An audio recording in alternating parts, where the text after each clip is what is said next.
اس صدی کی، بلکہ اس صدی کی نہیں، عالم اسلام میں ائمہ خدا علیہ الصلوۃ والسلام کے بعد عالم اسلام کی تاریخ تشیع کی ان تمام صدیوں میں سے ایک عظیم شخصیت امام خمینی رحمۃ اللہ علیہ کی برسی تھی۔ یعنی دنیا کے لیڈروں میں تو ان کی کوئی بھی مثال نہیں ہے، اور ائمہ خدا علیہ الصلوۃ والسلام کے بعد، انبیاء علیہ الصلوۃ والسلام کے بعد بھی جو شخصیات گزری ہیں ان میں بھی وہ ان عظیم ترین شخصیات میں سے جو تاریخ کے داروں کا رخ موڑ دیتی ہیں۔ انہوں نے رخ موڑ دیا، تاریخ کو بدل دیا، اور دنیا میں، سیاست میں اور بین الاقوامی جو ملکوں کے حالات ہیں، واقعات ہیں، ان کے جو ریلیشنز ہیں، ان میں نئی اصطلاحات کا اضافہ کیا۔ یہ اصطلاح لا شرقیہ ولا غربیہ جمہوریہ اسلامیہ، یہ ان سے پہلے یہ اصطلاح متعارف نہیں تھی۔ ایک اور اصطلاح انہوں نے متعارف کروائی، وہ کیا تھا؟ اسلام خالص حقیقی، یا اسلام محمدی اور اسلام امریکی۔ امام خمینی نے اصطلاح متعارف کروائی، اسلام امریکی۔ آپ بھی سوچیں یہ کیا ہے اسلام امریکی؟ کیا اسلام امریکی بھی ہے؟ ٹھیک ہے، یہ ابھی چند دن پہلے اگر آپ کو یاد ہو تو سعودی عرب کے کسی ان کے وزیر نے یا کسی ان کی شخصیت نے یہ بیان دیا تھا کہ ہم نے امریکہ کے کہنے پر یہ جو نصاب میں اور یہ سب چیزیں لائے تھے، ان کے کہنے پر ہم نے یہ تبدیلیاں لے۔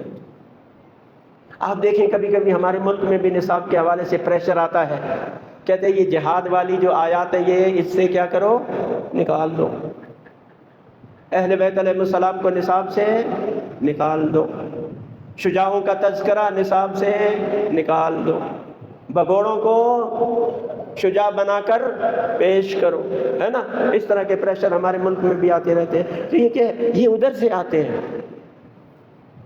یہ جو آپ دیکھتے ہیں کہ خواتین کو بہت زیادہ اہمیت دی جاتی ہے، پارٹی میں بھی یہ ادھر سے پریشر ہوتا ہے کہ پارٹی میں بھی خواتین کو دے دیا جائے، ٹھیک ہے نا؟ یا باقی چیزوں میں بھی خواتین کو آگے لایا جائے، اسکولوں میں آپ کا نصاب یہ ہونا چاہیے، ٹھیک ہے؟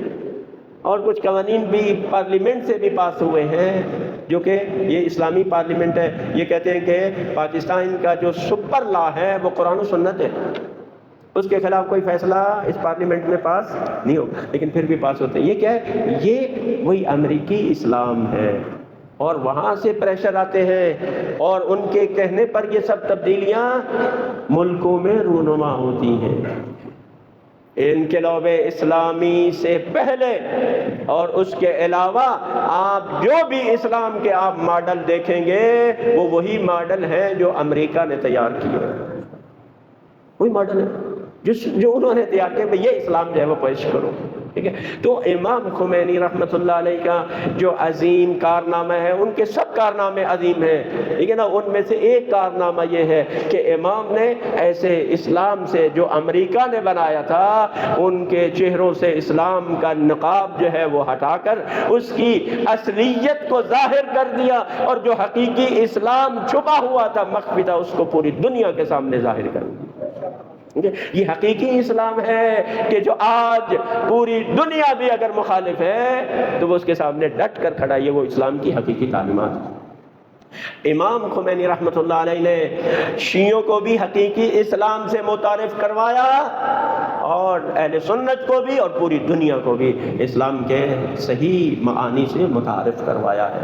تو بہت بڑے کارنامے، بہت بڑی شخصیت گزرے ہیں، ان کے افکار کو پڑھیں، ان کے اصولوں کو پڑھیں، ٹھیک ہے؟ ہم خوش قسمت ہیں، یہ ہمارے دور کی شخصیت گزرے ہیں، ٹھیک ہے؟ بعد میں لوگ آئیں گے جب اس شخصیت کو دیکھیں گے کتنے بڑے کارنامے، کہیں گے کہ بھئی اس زمانے کے لوگ تو بڑے خوش قسمت تھے جن کے دور میں یہ شخصیت آئی، لیکن افسوس ہے کہ ہم خود ایسی شخصیات کے بارے میں آگاہ نہیں ہے۔ امام خمینی رحمۃ اللہ علیہ کا ایک کارنامہ یہی بس ہے کہ امام خمینی نے جن افراد کی تربیت کی جو ان کے شاگردان تھے، ان میں ایک حضرت آیت اللہ العظمیٰ سید علی خامنہئی شہید تھے، یہی ان کے لیے تعارف جو ہے وہ بہت بڑا ہے۔ تو اللہ تعالیٰ ان کی روح پر اپنی لاکھوں کروڑوں رحمت نازل فرمائے، اور ان کو اپنے آباء طاہرین علیہ الصلوۃ والسلام کے ساتھ محشور فرمائے۔